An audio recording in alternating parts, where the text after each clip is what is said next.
and Cooligans episode. I'm back, baby. Look who's back. Wow, what a lovely to hear your voice again. After being in London, I thought you were going to come back with a new accent and terrible teeth. You know what I do? I spread my accent out there, bro. Okay, all right. You know? Use your accent to colonize their accent. Bro, I'm colonizing them. You thought you could come here? They were like, dude, what's that rock you're pulling? I'm like, Plymouth Rock, bro. I brought it to you. What's good, everybody? Welcome. It's the Cooligans, buddy. My name is Christian Polanco. I'm Alexis Guerrero. Alexis is back. You went to London. You saw your Arsenal win against Liverpool. If I'm in a building, we take 3 points. That's just what it is, bro. Okay. If I go to an away game, we lose. That's also right. been proven. At Goodison Park, it's a little bit different. And at Etihad. But that was a fun win.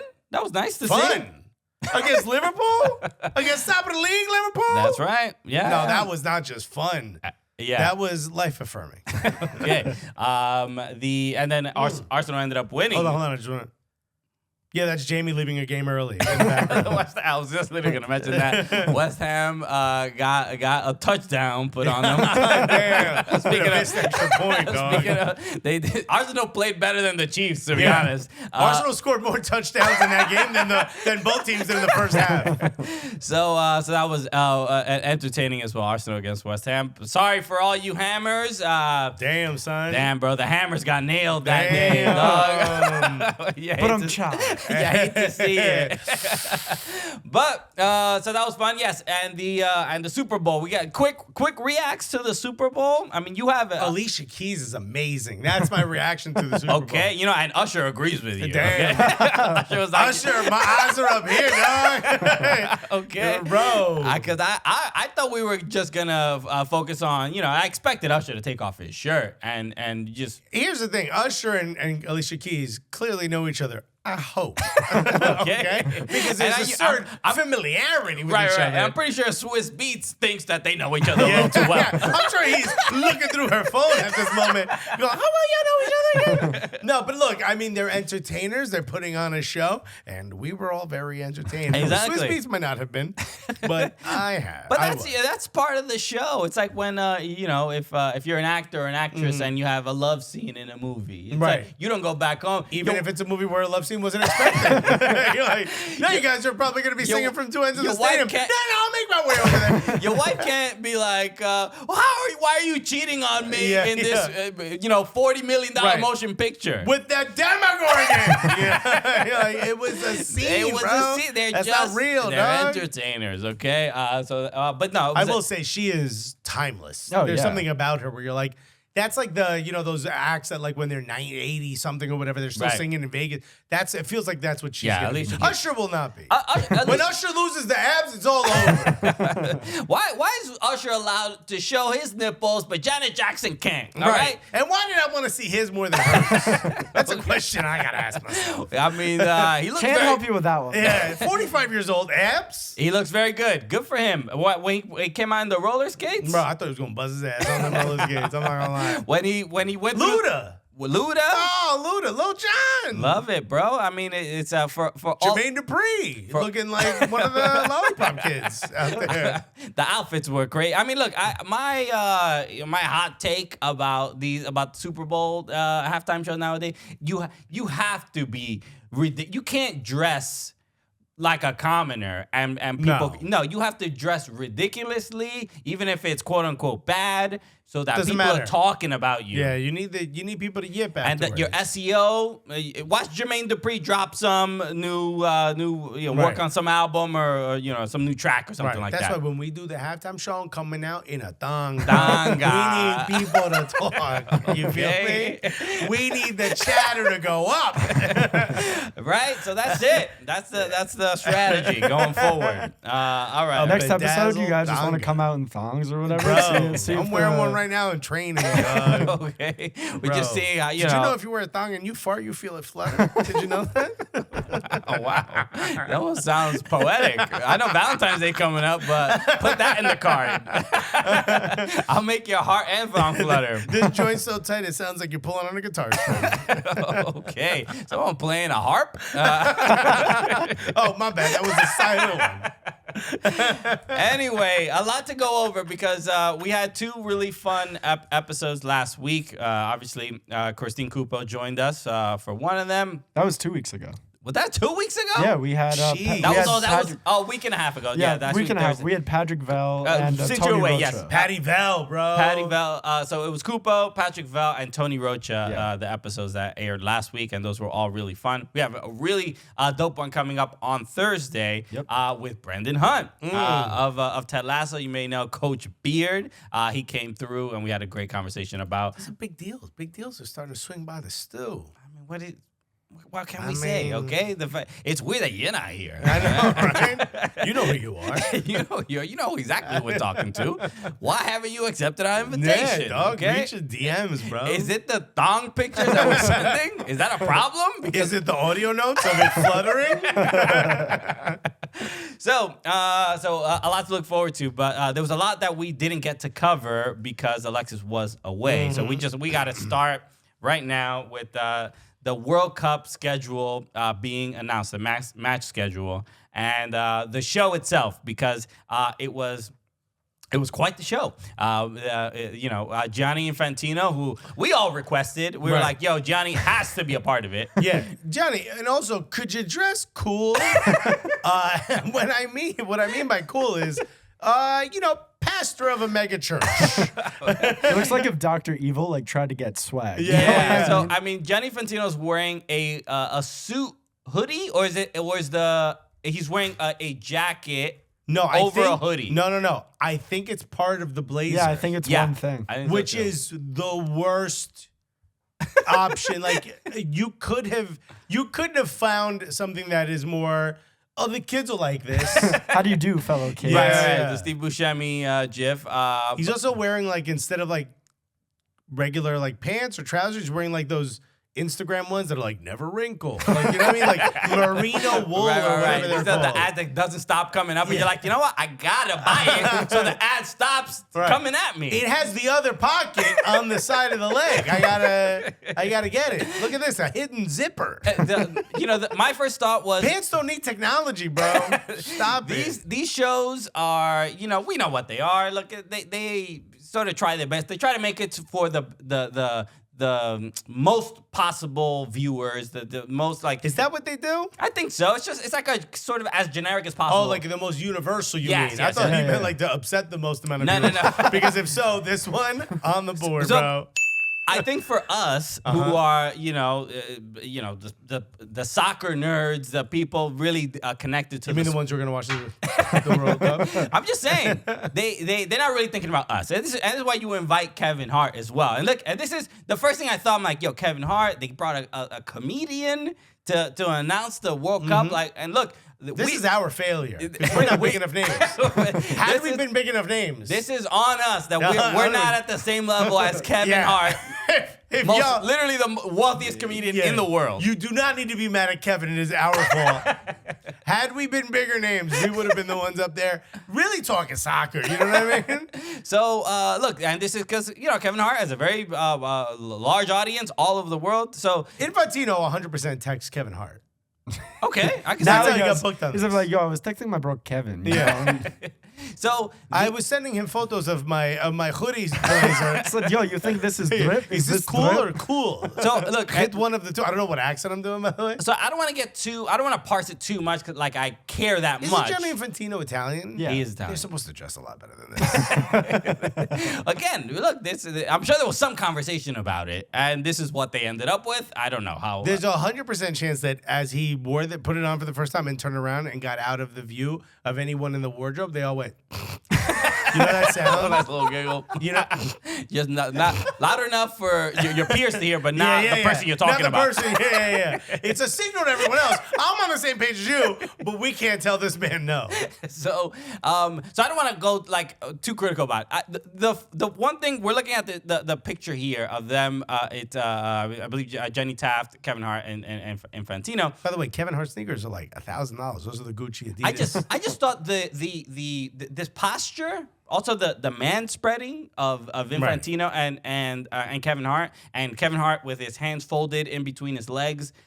This is not the posture of announcing the World Cup match body schedule. language. The body language is more like the opening of a new yogurt shop.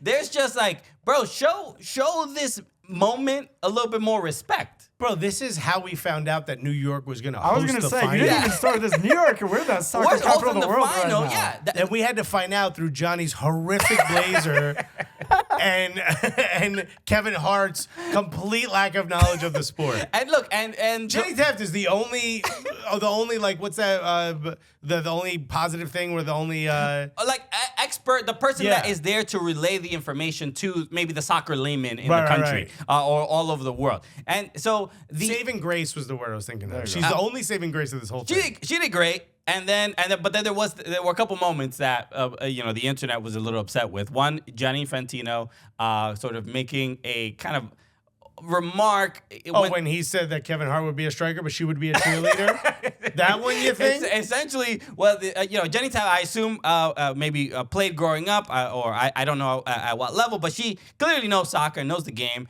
and she is saying that they were having conversation. What position would Kevin Hart play? And then and then it gets to her, and she goes like, "Oh, what position would I?" She like sort of felt left out of the conversation. Oh, what position would I play? And Infantino goes, "Oh, you will be cheering in the stands." And it's like, whoa, okay. And she had to kind of laugh it off. And it's just like bro, what? Yeah. You know how many people are watching, and you know all the issues that FIFA has had with, especially how they have talked about women and female she players. Wanted to be like, keep buying clothes on Amazon, you prick. She wanted to say some wild. So that was the Instagram algorithm is doing you wrong, dog.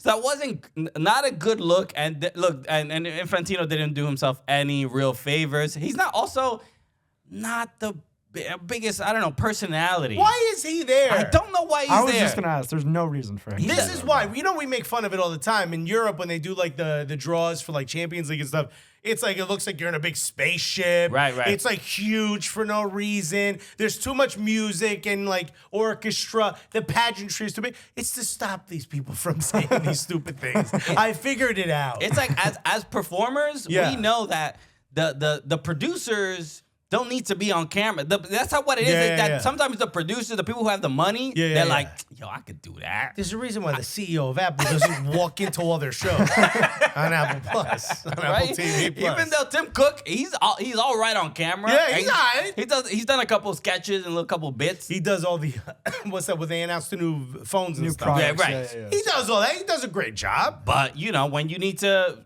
bring somebody to sell a product. Right. He doesn't show up on the Succession or whatever name an Apple show. So we get that, and so I don't, so Infantino is gonna deal with the criticism. He wasn't standing next to Melissa Ortiz when they announced Messi. But then also Kevin Hart, I thought, look, does he know a ton about soccer? No. He's done some stuff. He's done like sketches and stuff with like Manchester City and stuff. So he's not like completely but this is way above his pay grade. This is a lot. And this is like not scripted. Right. He has to like actually know He's also a movie star. He's so busy. He's probably not doing research for this.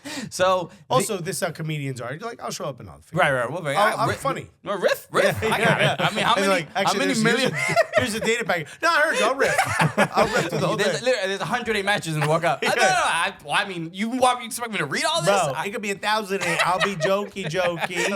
Okay. He's like, bro, Jenny Taft got me, dog. I'll just go to Jim Infantino and be like, yo, where you from? Yeah.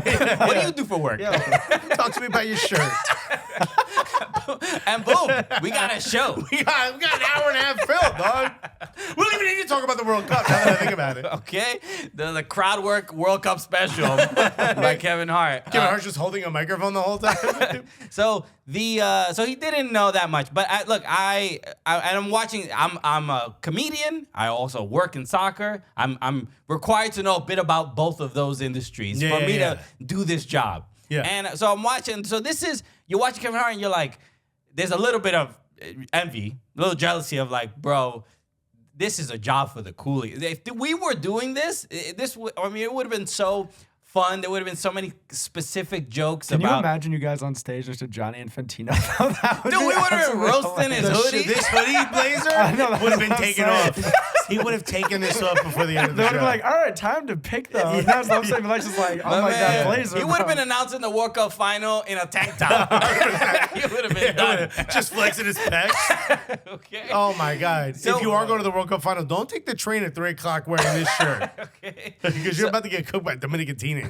So there's a little bit of envy because it's just like, man, this is our wheelhouse. It would have been great. It's really our failure. It's right. We should have done more. Done something. We should have done more. I look back. I lived my life without regrets. I got one. But Kevin Hart upset a few people when they announced who was gonna have the opening game, and it was Estadio Azteca in Mexico. Now, this is a huge moment. To put it in context, Azteca is one of the cathedrals of our sport. Without a doubt. Pele, raised the World Cup trophy there. Maradona, the hand of God. And la mano de Dios. Right? Just one of the most important places. To open a World Cup in this stadium is so meaningful. And I'm sure, now I didn't get to watch it, right? But I'm sure Kevin Hart took all that into consideration. Now, what did he say? We're basically talking about kind of how important and how great Estadio Azteca is and Mexico opening the tournament. And then there was just a question about favorite Mexican food that randomly came up, which is like, as soon as it came up, I'm like, why are we talking about Mexican food right now? Right. And I think Kevin Hart asked the question, if I'm not mistaken. And then Infantino said, oh, I don't know, tacos. And then they were kind of going through, doing the job, tacos are great. And then they were about to go into the next thing. Kevin Hart goes, oh, I thought you were gonna say how the food just runs right through you. You know, you always like end up in the bathroom or something like that. Like I'm paraphrasing, but it was just a Mexican food gives you the runs joke. And as soon as I heard it, I'm like, oh my God, high level comedy. The internet is gonna get so upset about this. If he would have said the water, he would have gotten away with it. Even right? Maybe, but even Montezuma's still, revenge. But you're conflating Taco Bell to actual Mexican food. Exactly. So it's a little bit. And might I add how much I love Taco Bell? Okay, in case you want to sponsor the show, feel free to do 100%. That. Okay, but to me it was just like, this isn't the time for the hackiest of hack jokes. This is one of the biggest moments in a sport that is so important to the country of Mexico, and you make a joke about how your stomach can't handle their food? Exactly. Just, a diarrhea joke. Yeah, okay. And by the way, I'm fine with the joke. I'm fine with the joke, just the timing of it, which is important in comedy. If you were at a comedy club doing this joke, I'd be like, yo, why is he doing jokes from the 1970s? Exactly, yeah. And we'd just be like, oh, it's a dumb, hacky joke. Afterwards, he said, take my wife, please. What's up with Mexico? Yeah. Okay. Who are these people and how do they eat so much tacos? Okay, so that's where I'm like, as Kevin Hart came up through in an era in comedy where, with Patrice O'Neal, with Jim Norton, if Patrice O'Neal was alive, he would have gotten cooked for making that. Colin Quinn, these guys that you weren't allowed to be a hack around anywhere near them. Even close to Not even close. You would get roasted relentlessly. So this was just a joke of just like, bro, you really doing this joke? I mean, I understand, like, you do a comedy special, not all of the specials are going to be as great as, the one, his first sometimes you need some filler jokes. Yeah, you just have a good time. They're not all bangers. There's better jokes than a Mexican food. It's a terrible filler. So that was my only sort of disappointment when it came to the comedic offerings of Kevin Hart. But whatever, he did. You hired Kevin Hart, not Kevin Hart, to do comedy. I'm sure the direct deposit hit. Yeah. So good for you, Kevin. Get the bag. Hopefully, is the Cooligans getting the bag in the 2030 announcement. So now talking about some actual soccer that happened over the weekend. We got a big match in the Bundesliga. Bayern Munich took on Bayer Leverkusen, first place versus second place. And Bayer Leverkusen won. Is like Harry Kane. I think this proves that Harry Kane is just the worst luck in the history of professional soccer. He will break the Bayern curse by himself. He is allergic to trophies, that man. There's something going on, man. This dark cloud follows this man's career. He's like the guy from the Snoopy cartoons. He's got like the dust all around him. Linus? No. The one with the Linus dust. has the the one, blanket. The one that's dirty all the time. I don't remember. I don't Whatever know. that guy's name is, that's Harry Kane going from place to Really place. glad you trying to brought that win up as a trophies. reference if you didn't know it, dude. I'll look it up now. We'll figure it out. Okay, so yeah, Bayern do lose at the Bay Arena or Bay Arena, whatever they call it. So Bayer Leverkusen wins 3-0. This was a Pigpen. Big Pen. Okay. Bayer Leverkusen. Obviously in first place. They had a 2-point lead if before the match began, if I'm not mistaken. And I thought this was, everybody kind of looked at this. They look at this game and being like, this will essentially decide the championship. I thought Bayern were going to give them a much Any trouble at all? They got one shot on target. It's kind of remarkable. Just all the news now about Xabi Alonso, and everybody's basically like he's going to take the Liverpool job, and he should take the Liverpool job. But Bayer Leverkusen is it 30 games? 30. They're under. They're Never unbeaten the entire season. Unbeaten in 30 some odd games. This is remarkable. I mean, there's a possibility we have an invincible Bundesliga team. Yeah, which would be huge.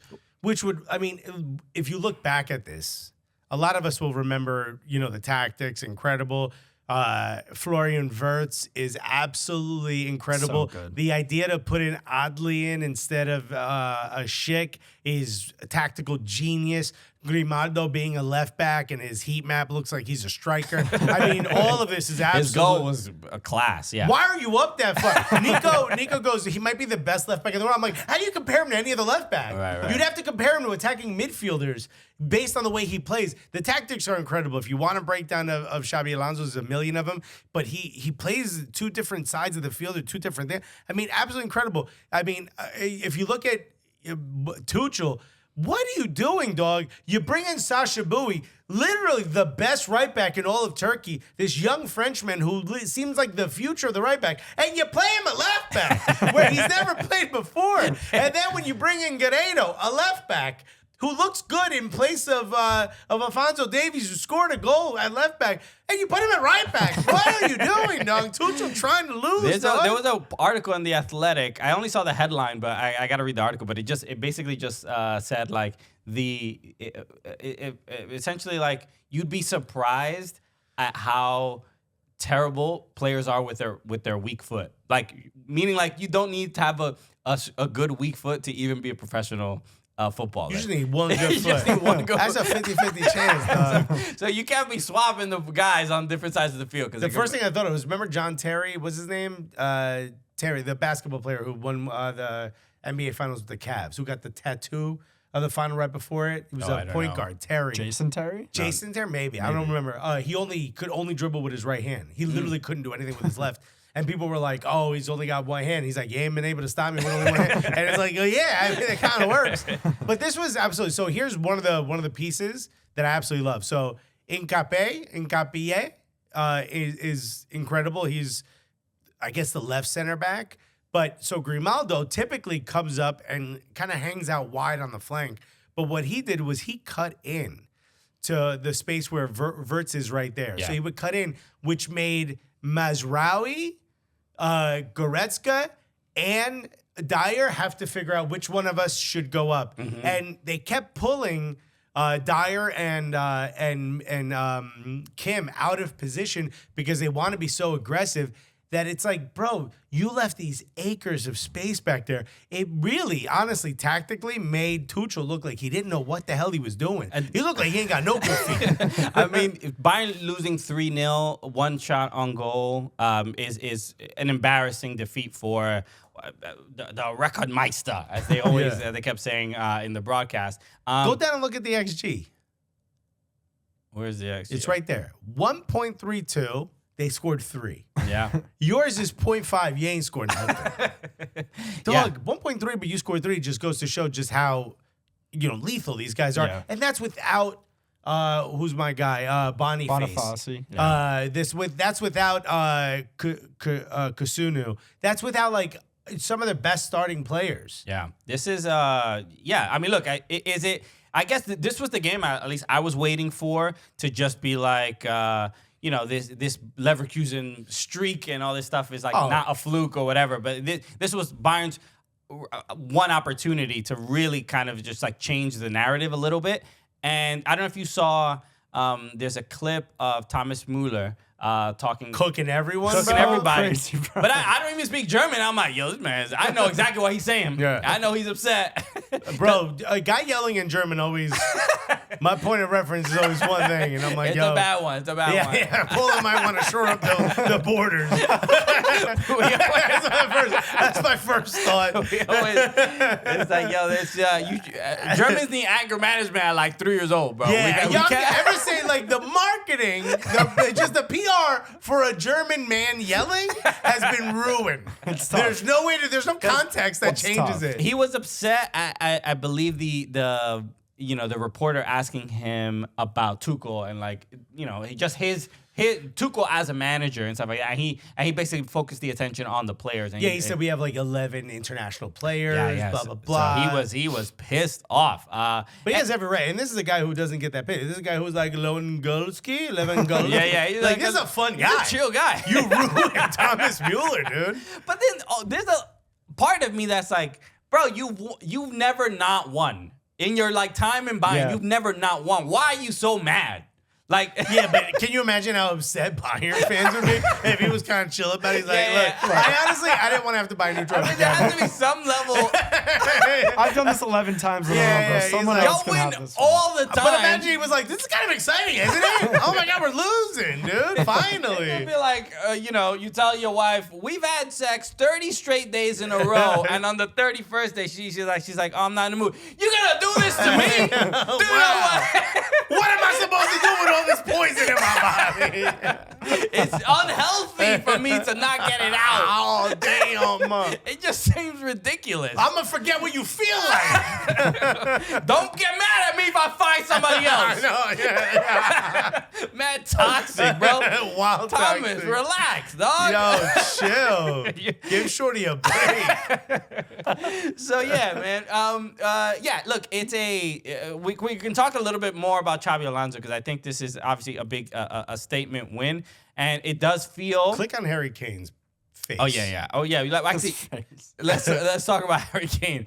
Harry Kane had one shot, bro.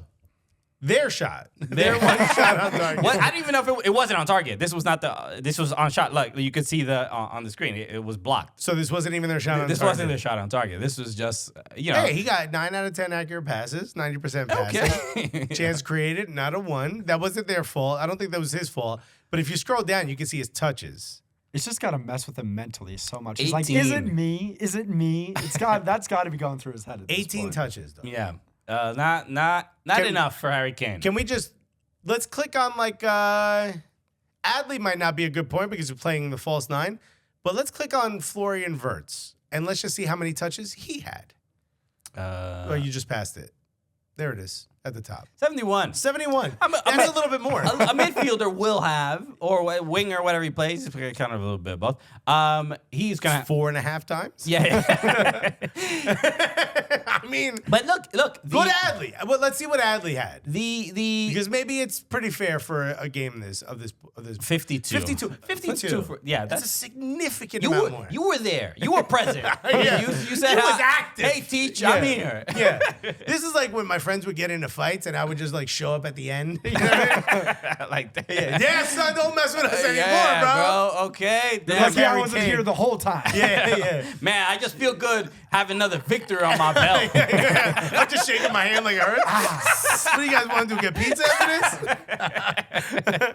That's my typical victory meal. So look, but Harry Kane, he had the opportunity in the German Super Cup in the beginning of the year to win a trophy to obviously. Pretty much all that's left is Champions League. The Bundesliga champion playing against the Pokal, DFB Pokal champion. They lost to RB Leipzig. And then obviously still in Champions League. And Bundesliga is not out of the question, but it looks like it's going to be even more a difficult. 5-point gap against a team that hasn't lost yet. Which is just that. How have they not lost at all? I mean, I was watching. They've only drawn, I think, like 5 times. Not that many. The team that gave them a tough time, I was watching, they played Stuttgart, I think, a couple weeks ago, and I was like, okay, like, they're not, invincible. Like, they have some flaws. Like, teams can figure them out a little bit, and that was still just a draw. But Bayern, you just, with the amount of, like, resources, the players that they have, Harry Kane alone, you would think that Bayern have already won so much year after year of the last decade that bringing in a player like Harry Kane, it's just like, okay, there's going to be another walk in the park. But Leverkusen, so it's more to say. You would assume, and I think this is like something that like English people say all the time, but like, Harry Kane's good enough to at least find you a goal in a bad game. You know what I mean? Right. And he is of that ilk, but bro, nah. No, but Xabi Alonso's like strategy of basically like, don't let Harry Kane get the ball. It worked. Constantly frustrate him. Yeah. They just, also, Musiala didn't look good. He looked bad. This is what you got to credit Bayern Leverkusen, because this is, I think, what they're doing this season is Bayern are doing enough to win the Bundesliga. Without a doubt. Without it. Every other year, this would have been perfectly fine. They've lost, 3-4 matches? Yeah. A good point kind of record so far. But what Leverkusen are doing is I think, spectacular. And even, we talk about a lot of play, but Granit Xhaka at Leverkusen has made such a huge difference. Yes, I know. I said I wanted him sold, and we sold him, and now I keep hearing from people about what a player. But he is just an incredible player. And I'm happy that he was able to go back home and is doing so well. But I will say this. So Bayern losing this game, that's good for the fan of the Bundesliga, right? Without a doubt, yeah. And it's good for Bundesliga. Even employees at Bundesliga are like, yes, finally. We know because we talked to someone. We're like, oh, my God. How is this for Harry Kane's psyche? Yeah, that's what I'm saying, bro. He's got to be so down. Bro, hold on. What about Harry Kane? But then also, he was like, you know what would help this situation? If we bring in Eric Dyer. Bro, bring my boy out bring here. My boy, okay? All right? We've taken some of the massivest L's together, and we're going to fix it here. Yeah. Yo, do you want to not win a trophy? I have someone who's an expert. Okay. So this is something more on social media. A lot of people have been asking for your guys' opinions on this. I want to hear what you have to say, too. The idea of a blue card coming into soccer. Basically, I don't even know. Is it like in conjunction with a yellow card, kind of trying to replace a yellow card, put a player in like a sin bin, a penalty box like they have in hockey? Yeah. What do you guys think of this? What is going on? So just to clarify what it actually is, they're trialing this in some lower leagues, and they're thinking about bringing it into the kind of professional levels or the higher levels. So a blue card would essentially be given if you sort of for those like intentional fouls. The Chiellini grabbing Saka and pulling him back, stopping this promising attack. That it's not quite a red card. It would, because there's clearly a defender there, but it's I forgot the word that they use. It's not malicious, is not the word, but it's intentional, and it's meant to stop the flow of the game. Yeah. And so a blue card would be given to a player, and they would have to step off the field for 10 minutes. Mm-hmm.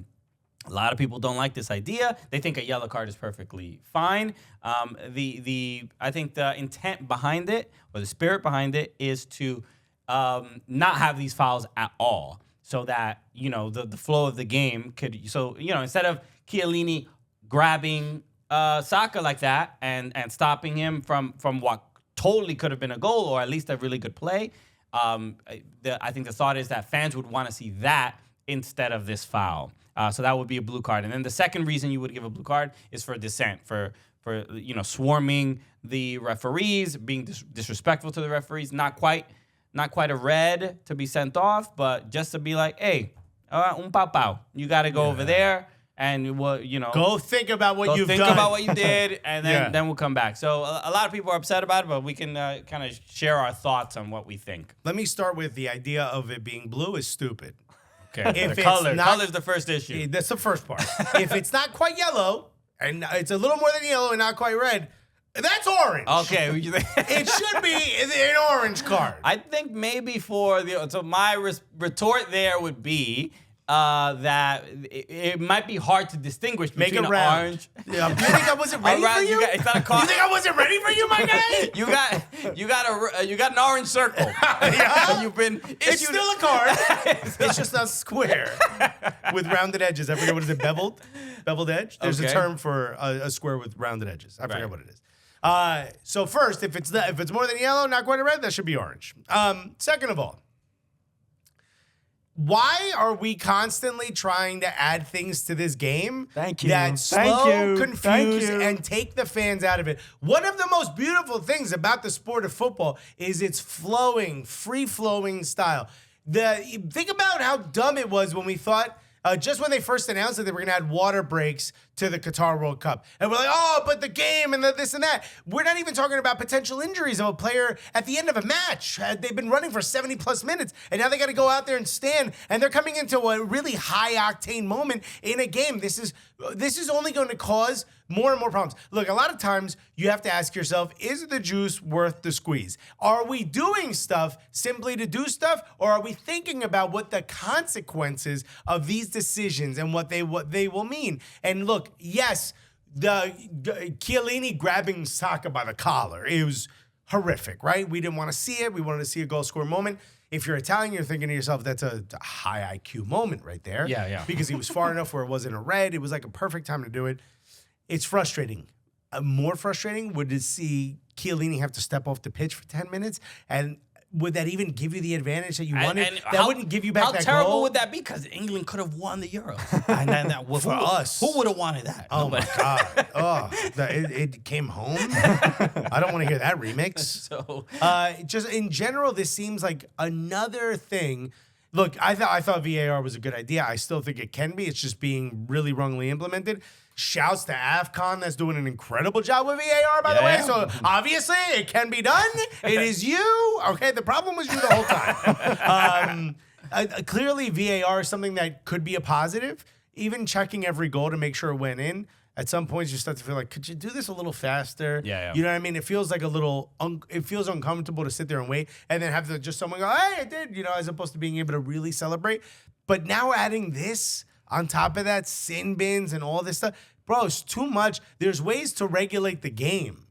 And this, I feel like I don't want to say the game is perfect, but it's good enough. Yeah, so this moment. I'd say this. I think my main issue with it is the professional foul that you kind of mentioned.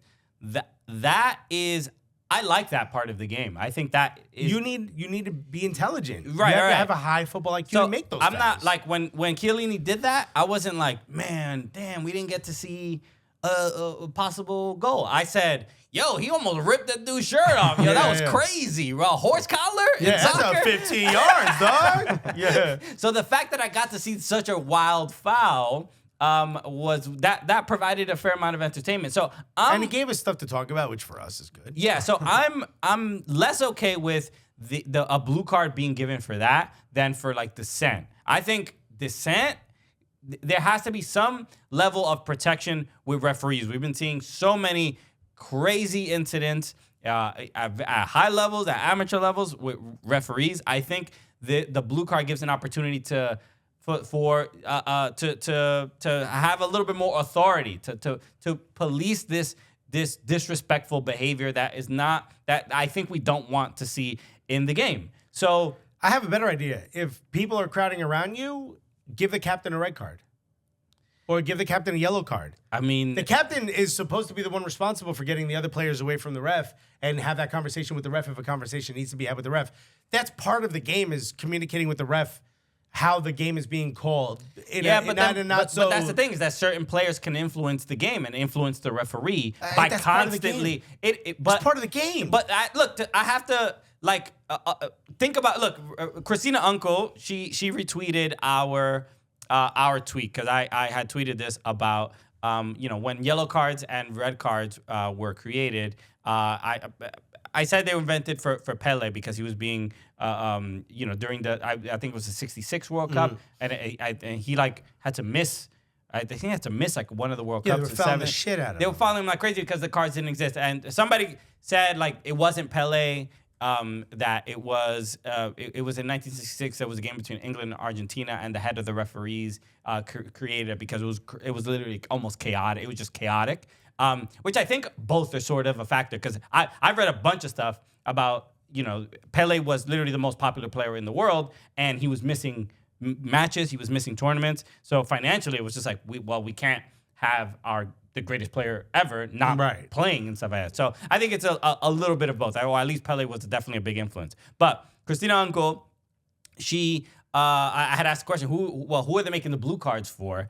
And this was her tweet. She responded. She quote tweeted us. She said, literally for every quick counterattacking player who's been pulled down by a defender, who's been beat to take away the quick counter and promising attack. Can't wait to see that defender stop the pull because the punishment prevents the crime and we get some beautiful goals. So I understand that, look, she is a referee. And I understand that intention, meaning that she would like to see that goal progress rather than see, at least the play progress rather than see the foul, because that would be more entertaining to her. I have a different opinion. But I think, getting to know Christina Uncle and hearing her talk about referees, I've grown to have a lot more sympathy for referees. It's a difficult job. They deal with a lot of, not just criticism from, the internet. Literally, the players on the pitch are screaming at them. And at some point, there has to be, HR got to get involved and be like, yo, why do I got to deal with this? Yeah. But don't you think the fix to that is I feel like a lot of those moments when players are crowding around the referees, it's because the referee has made a mistake. And isn't the easier fix to that just to have the referees be better or get better referees? It's not just mistakes. There's times where players are realizing they're not to the same quality as the other team, and influeing the ref to try to get a certain player out is a good way to do it. I mean, it's also very common in Latin America where you need to win at not just how many goals are scored. You need to win everywhere. So win as far as influence against the ref. You have to win in trying to get the other player to allocate as many fouls as possible. Again, that's part of winning within the means of the game. For me, and this is what's frustrating, is you're not thinking about what the consequences of this will be. You're saying, yes, if we want to know if a goal was scored or not, after every goal, we'll stop down and then boom. And you're like, all right, but what's the net effect of that? You don't think about that. So now you're going to hand this blue card out. That's also going to be, contested. Was that even? Should that be a blue card? Yeah. Hey, you can't hear what I was saying. I was just saying blah, blah, blah. Oh, the tone was different, blah, blah, blah. The simple way of doing this is to simply tell the captains at the beginning of the match, hey, no crowding around the ref, no trying to influence the ref. If we see it, you're going to get docked. 3, you got a yellow. You're the captain. You have to take this one. And now the responsibility falls on the captain to make sure his team knows, if you crowd around the ref, I'm out. Right. And at the end of the day, now you're making the team police themselves versus adding this extra thing. That's going to be something. You guys do this every time. You don't realize every time you add something, it's more for people to yell at you for. If you want 100%. People to stop yelling at you, stop adding stuff, man. I agree with that part. I think it adds another layer to the game that look, referees can handle it. They can hand out another card, but it's the thought process of, is this the right punishment right now? But there's no reason to add a different punishment when you can simply expand the punishments you already have. Or enforce it correctly. Again, I just don't trust the current crop of referees that we have. What if one of them just in a bad mood one day and he's like, oh, I don't like what you said to me. I understand that, but look, this is the reality. So I think we're all agreeing it's AI refs, right? The reality of the matter. I really think that would solve it. Even Mike saying, I don't like this crop of referees. There's no better referees. These are the best ones. I gotta be honest. In the Premier League, these referees have been so bad. There are no better ones. Okay. Whatever ones. I think what you're saying is probably not wrong, but it's frustrating to hear. It is frustrating, but I will also say 2 of my ideas, which I think you guys are not giving enough credit to. Okay, 1, AI refs. Get rid of the refs. It's all computers now. You can't argue with a computer. Or 2, can we get a ref academy? What do you think that doesn't exist? Let's just build. It doesn't. We need to build refs. You know what refs are? It's like most left backs are like failed midfielders who were failed forwards. You know what I mean? Right. Like or center backs. Like just keep pushing them further back. Refs are what, failed accountants? Why? Refs are people who didn't get listened to in high school. I'll show you. No, I'm sorry, Christina. Refs, I think, are for the most part people who played the sport but knew they weren't going to make it at a pro level, so they turned into refereeing. No one grows up saying I want to be a ref. Okay, sure, yeah, but it's Have still. you met anyone who it's wanted to still be a a ref? job. It's still a job that people need to do. Yeah, but what are you talking about? Yeah, I agree So with there you. has to be some academies. respect given to the job. That's all I'm saying. Now, when your job is to tell the players they've done something wrong, that you're always going to feel the ire of the player and the fans of that player and that team. Adding a blue card is making your job harder, not easier. I don't Stop it. And I don't dispute that. I'm not disputing that. I do think it makes their job harder because it adds another layer of punishment. Another thing for them to think about. And They're already thinking interpretation. about a million things. Yeah, exactly. So this is the you look. I'm not defending. Damn, you heard about, oh shit, Christian last week got a purple card, dog. Oh, he's got to be out for 48 and a half minutes. Now, I'm not defending referees just just a sort of a blanket statement like they can do no wrong. They should be given more respect on a general basis. Every referee will make a mistake every game, and it's just a matter of how big the mistake is. That's the reality. Hear me out. Let's go to the most extreme scenario, right? Tottenham-Liverpool game from earlier this season where the VAR makes a mistake. Yeah. What if one of the players is so convinced that the Tottenham player was onside, goes up to the ref, starts telling him, you're wrong, says whatever, something maybe a little bit over the line, gets a blue card for 10 minutes, Liverpool goes down and scores again. Now, you're doubling down on your mistake because not only was the original mistake wrong, but you punish the team for arguing the correct Two different call crimes. should have been made. Two different things. Yeah. You can't, if you know you're not supposed to argue at that point, as frustrating and difficult as it is. But if they're objectively wrong, Yes. Knowing you're getting a bad call, yes, I get it. But you can't say like, well, the only reason I punched him is because he hit my car, and now I got to pay for it. You can't. Yeah. You also did something wrong. Look, at the end of the day, the idea that refs don't have to answer questions at press conferences is ridiculous. It's crazy. If you are the end-all, be-all of these rules, then you need to answer for them. And when you've made a mistake, that needs to be called out. And that, I think, is how you, first of all, we may never get any more refs. No one might sign up for it. But this is how you get the refs to be better. Second of all, adding more things is only creating a more difficult job for you to do. Agreed. So all of these things, you think you're solving problems, you're creating them for yourselves. If that's at the end of the day what you want, you're doing a great job of it. This is all your faults. All your faults. Okay. These are all dumb rules.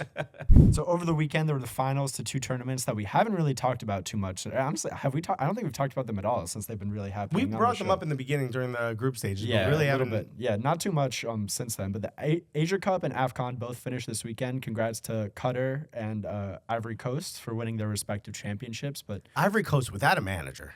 Without a manager. No manager. My God, was in chilling their on the home Yeah, this sidelines, is bro. the game they played against Jordan, right? Or no, Iran. Who was No, it? no, That was that's Qatar. Asia Cup. That was Asia Cup. Yeah, no, I'm saying the Asian Cup, Qatar won. Who did they play? I forgot. Yeah, they played Jordan. Jordan balled out, by the way. Jordan looked Jordan good. was good, yeah. And they got 3 penalties, which is You wild. imagine scoring a hat trick on penalties, bro. Which is wild. That's But bananas. the dude, the goal celebration that he did, you saw he did the Oh, magic, yeah, the so magic trick. sick. So it turns out it was an S. His wife's first name starts with an S. Okay, So that's what it was. It was a reference to his wife. That's what the AP reported. got it. But it was, I was also like, all right, this is like impressive. Like it was a nice goal, and then Pulls a rabbit out of his cleat or something, bro. but out of the shin guard and does the You card can see trick. him fold it when he pulls it out of the Damn, bro, shin. you don't believe in magic anymore, bro? Damn, dog. What do you mean anymore? I wish you would have met me as a child, and you'd be like, "Wow, you've always been like this." I didn't have a cord behind my ear, you liar. You ain't got my nose, dog. I would have felt it. Also, I wouldn't have stayed back there, Who's this punk? Get out of my damn face. dog. I'm about to call Peter on you with that rabbit, my G. So then, and then the AFCON final was also. I did watch this game. This was. I will say that. I mean, look, I haven't seen every AFCON, obviously.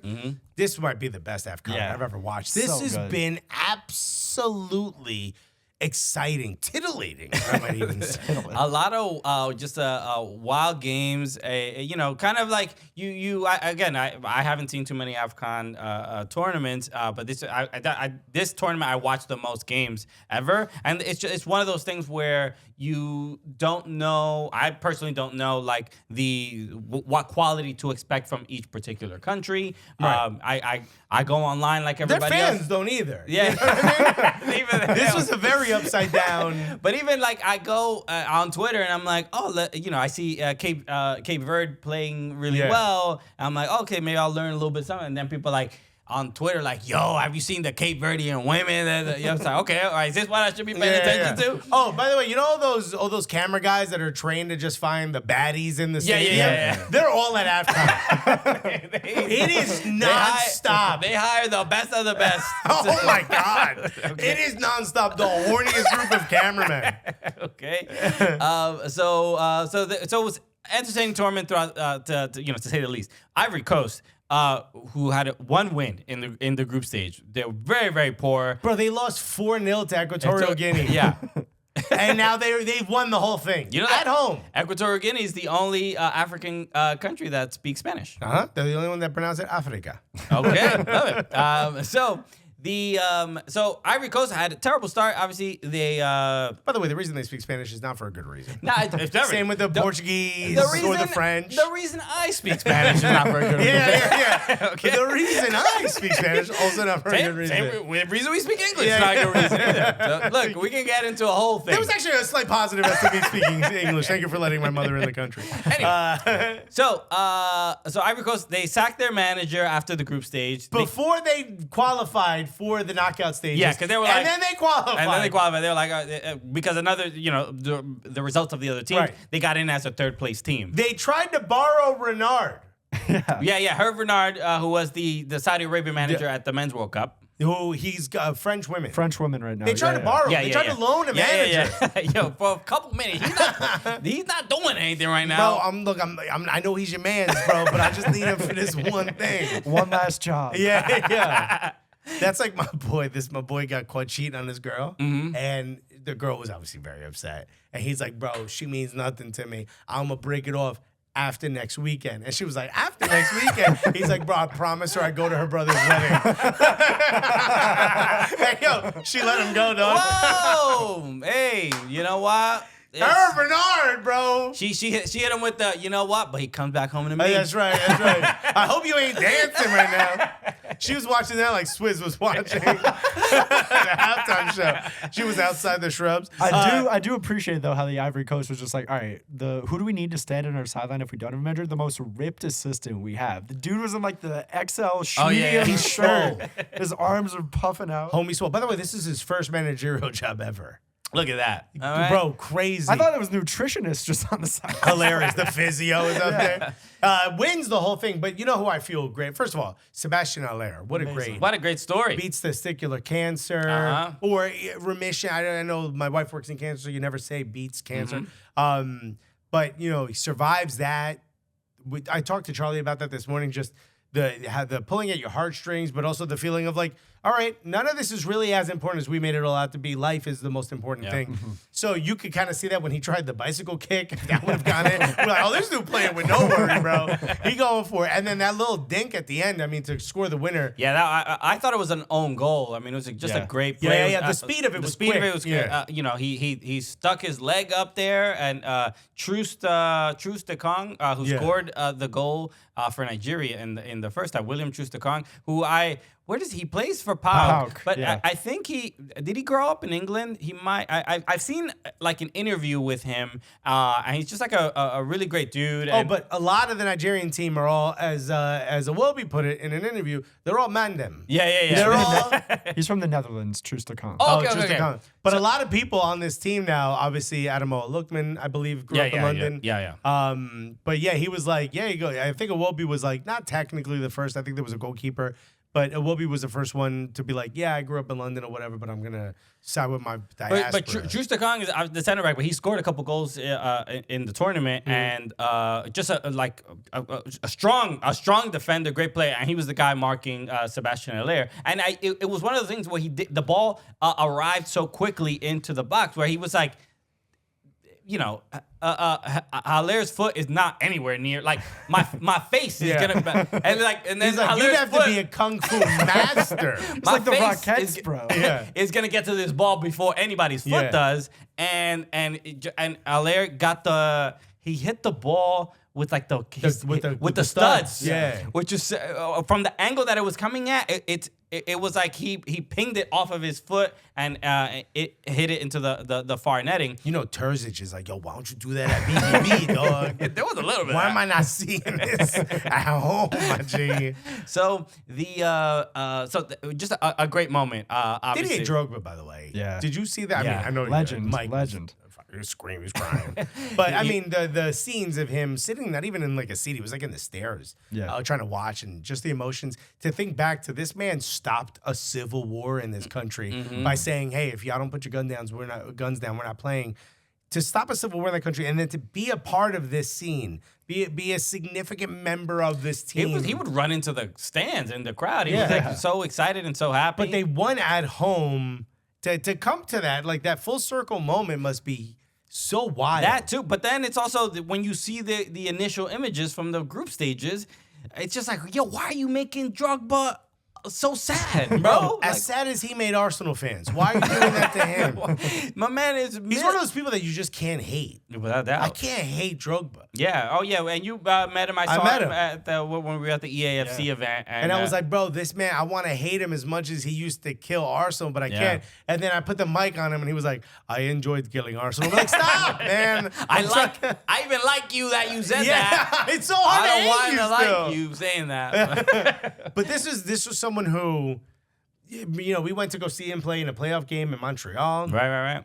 Where the lines weren't correctly drawn on the field. They had to redraw the box. They had to respray the box. It was hilarious. 18-yard box. Shouts to MLS, bro. But he's one of those players that I wanted them to win for him. Sure. And Ivory Coast must have been a party, man. Shouts to Cote d'Ivoire, bro. Yeah. That was you feel bad for the Nigerians. Because, tough. Obviously, we know not a lot of Nigerian people. We know, obviously, when, especially in England, there's so many, there's a huge Nigerian community. So I feel like I've learned more about Nigerian culture through England and English friends and stuff like that. So I was rooting for them. But in part of me wanted them to win. Yeah, but that second half was just, they didn't want it. They didn't want it. They weren't playing that aggressively. They were trying to just park the bus, so to speak. And so Ivory Coast wins it at home. Incredibly entertaining tournament. Also, one of my favorite things about AFCON is the way the announcers talk about the team sometimes. Like there was, I can't remember who it was. I think it was maybe Kusunu. Somebody, or I can't remember who it was, but somebody took a long range shot. When they probably shouldn't have. Yeah. There was a lot of those at AFCON. There's a lot. AFCON got a couple went in, though. Yeah. A couple baller shots. A couple golazos. But this guy definitely tried something that they've never tried in training. And it was the Patrick Ewing. You take that shot? Tell me when you took that shot. Yeah. When did you try that shot? But, bro, the announcer was like, whatever the guy's name was, let's say it was Kusunu. It might not have been, but I'm just using that as an example. He was like, Kusunu clearly trying to be the star of the final. And I was just like, that's wild disrespectful, but also what we're all thinking. So shouts to I think AFCON in total, there's always the idea like, the Premier League managers always treat it like, oh God, why do they interrupt our season? Why do you take our best players? Blah, blah, blah, blah, blah. And fans there's a disrespectful tone when they talk about AFCON. Yeah. And I just think about how amazing the whole city, it was literally picture perfect, everything. It was beautiful. I don't know the infrastructure because we weren't there, but there were questions about Ivory Coast's infrastructure. That seems to be perfectly fine. The VAR, the officiating was très magnifique. Because it was, they also had the World Cup semi-automated lines. Offside and stuff. So I think that helped a little bit as well. But get that instead of the blue cards, bro. Okay, invest in that. I enjoyed it very, very much. All right. Yo, round of applause. Asia Cup. AFCON, 2 great competitions. Without a doubt. All right, everybody. Shouts to Jordan as well. Thank you. Qatar is back-to-back. You deserve all the credit, but Jordan balled out. Thank you so much for joining us. Again, welcome back to Alexis. Again, we have an exciting episode with Brendan Hunt this Thursday. Make sure you check that out. The homie from Ted Lasso. Coach Beard? We had on this show? Live? In the studio. In the studio. In the stew. We made that man walk into this building? Okay. Oh, no. So make sure you check that out. Subscribe to the Cooligans podcast, wherever you listen to podcasts, Apple Podcasts, Spotify. Leave a review. Feel free to do that. And subscribe on our YouTube channel as well. Almost to 10K. We're very close to 10K. We're so close. Get us there, baby. Get us over the line. Shout out to everybody watching on DraftKings Network. Although, as well. if you don't watch YouTube videos, do not subscribe. Remember, that hurts. If you don't use YouTube, don't subscribe. No, yes. Don't just subscribe and then log off and never look at it again. But if you do watch YouTube, and for some reason aren't already subscribed to us, but listening to this or watching this, go ahead and do that. Dude, go for it. All right, everybody. Thank you so much for joining us. We'll be back on Thursday. Take care, everybody. Peace. Love you guys. It's the Cooligans, buddy.